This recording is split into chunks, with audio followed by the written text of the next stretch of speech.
Hi everybody, today we're going to do a follow-up to the exercise we did a couple of weeks ago.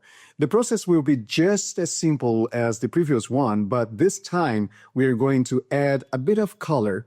So let's begin again with our sketches.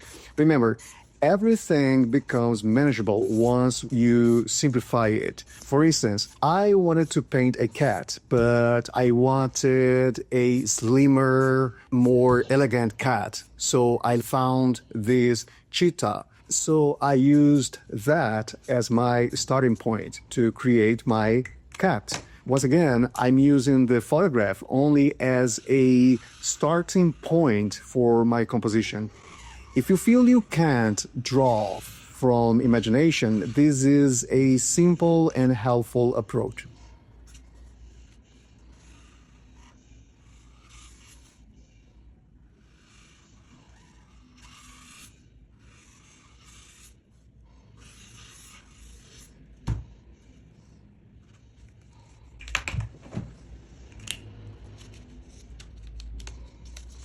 The same applies to the other animals. I have this photograph here, for instance, but I exaggerate or adjust the features I want to enhance. For instance, I think the ears would look better if positioned differently, so I change them.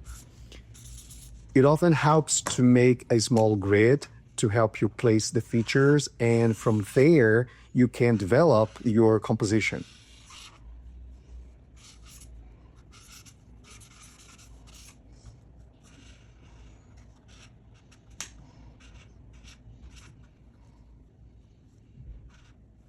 So essentially, we are doing the same exercise we did a couple of weeks ago.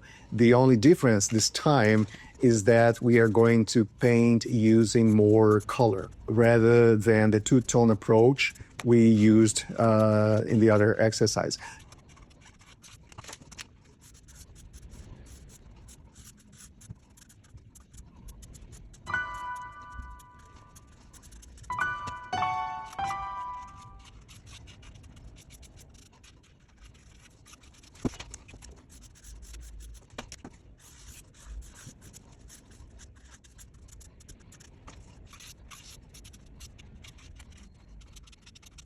So here are the 5 sketches that we are going to be working on today. We will just have to refine them a little before start painting, okay?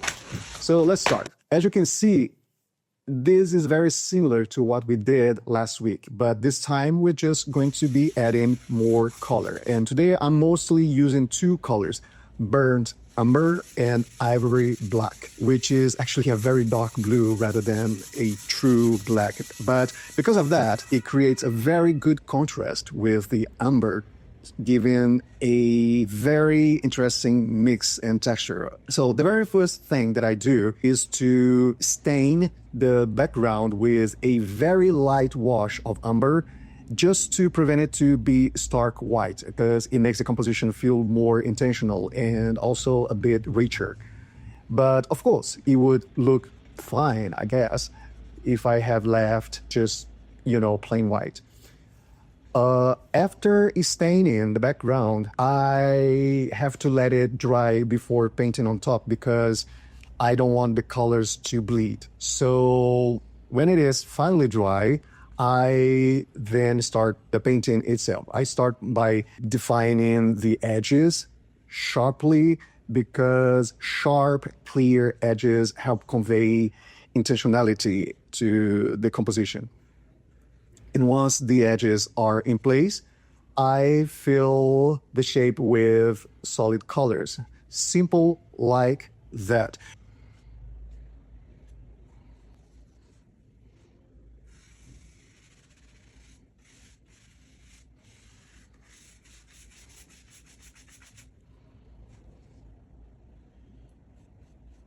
Everything here is as flat as the one that we did with acrylics a couple of weeks ago. Only that this time we are using 2 colors instead of just one. All the sense of texture and volume comes solely from the brushwork.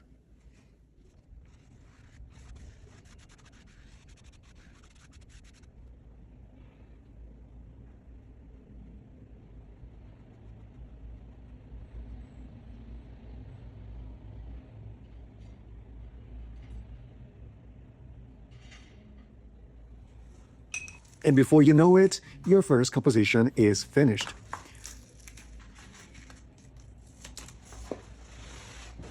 Let's try another one. Here, I wanted a blue sky, but if I simply added pure blue, I would introduce too many colors and it would become a little bit distracting. So by mixing just a small amount of blue into the amber, I get a subtle blue that harmonizes better with the rest of the composition. So it is still blue, but softer, more washed, and quieter.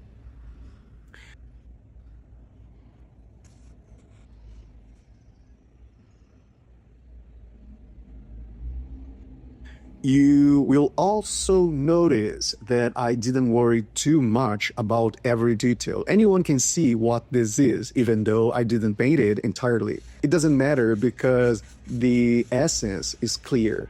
And again, I could have kept the whole thing monochrome as we did a couple of weeks ago, but I'm adding a second color not to make it more realistic, but to add volume and texture, and by doing so, make it more visually appealing.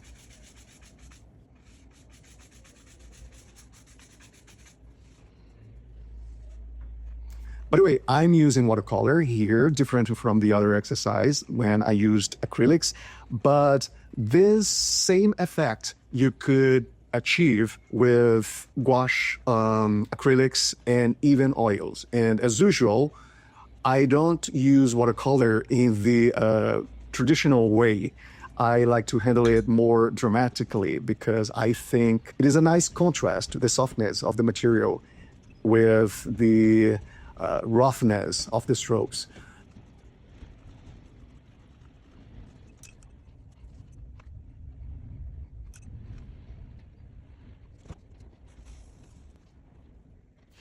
So even though the painting is as flat as the other exercise, the brushwork creates a texture and volume that gives it this richer, more visually appealing aesthetics, if this is what appeals more to you.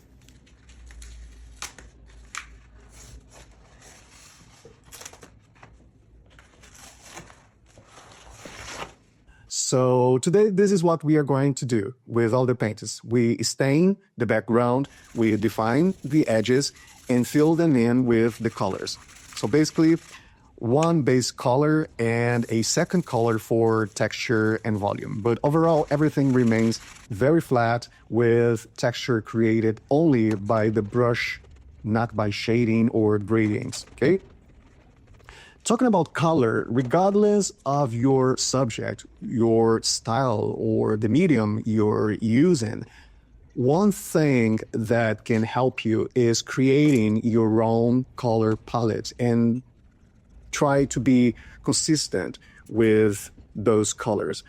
Choose a small selection of colors, your colors, and use them for most of your work. Not necessarily every single piece, but ideally around at least 80% of your compositions, because working with a modest palette does two very important things. First, it gives your body of work a natural sense of unity.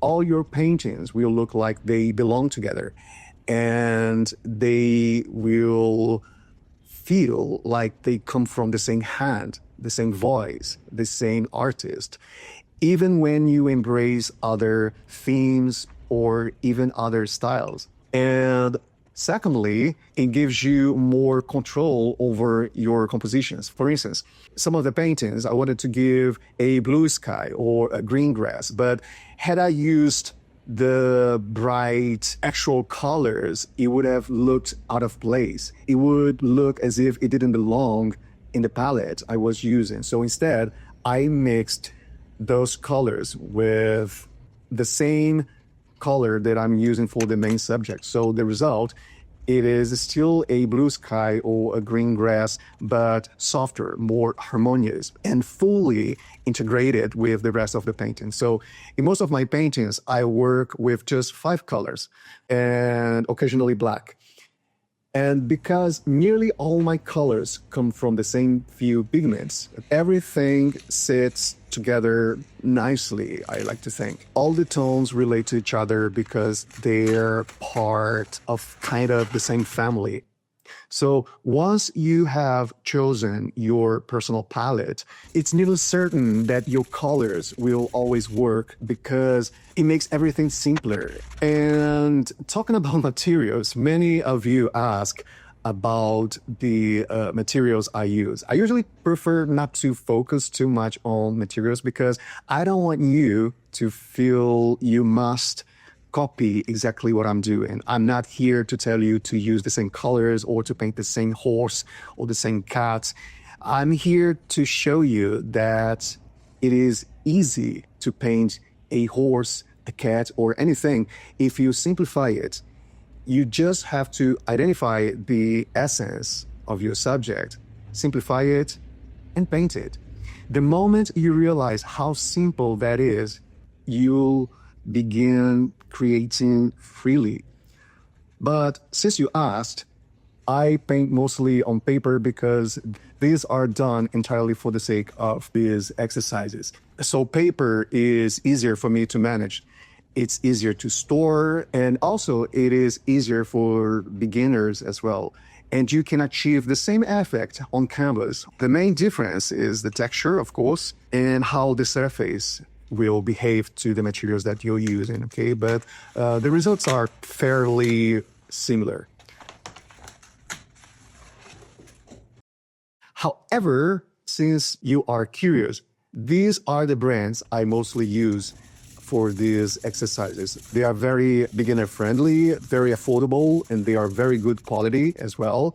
Eventually, we will move to canvas, but if you're also working on paper, the main thing you must pay attention to is the paper's GSM, which refers to the weight of the paper. Heavier paper, ideally 250 GSM or higher, is best.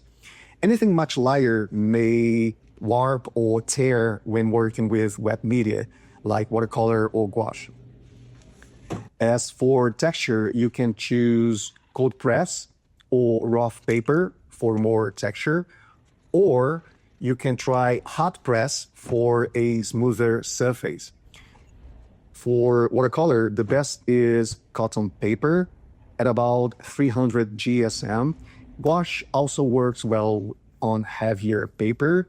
And when you're painting with acrylics, you can use lighter paper, but it's always nice to use heavy paper. And with oils, have their own paper types, okay? But I like to use cotton paper, the same that I use for watercolor, because it gives a very lovely texture. So what else can I tell you today? Don't be afraid of the process. Don't be afraid to begin. Don't overthink or overcomplicate. Just go ahead and do it, okay?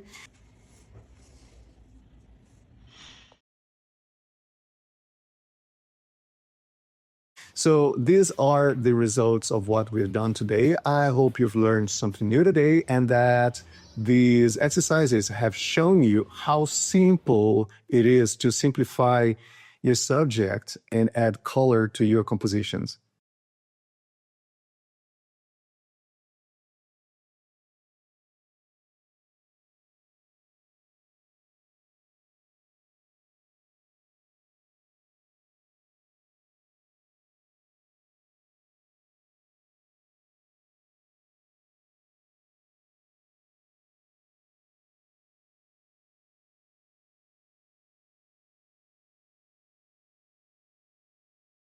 As always, keep on practicing and thank you for joining us.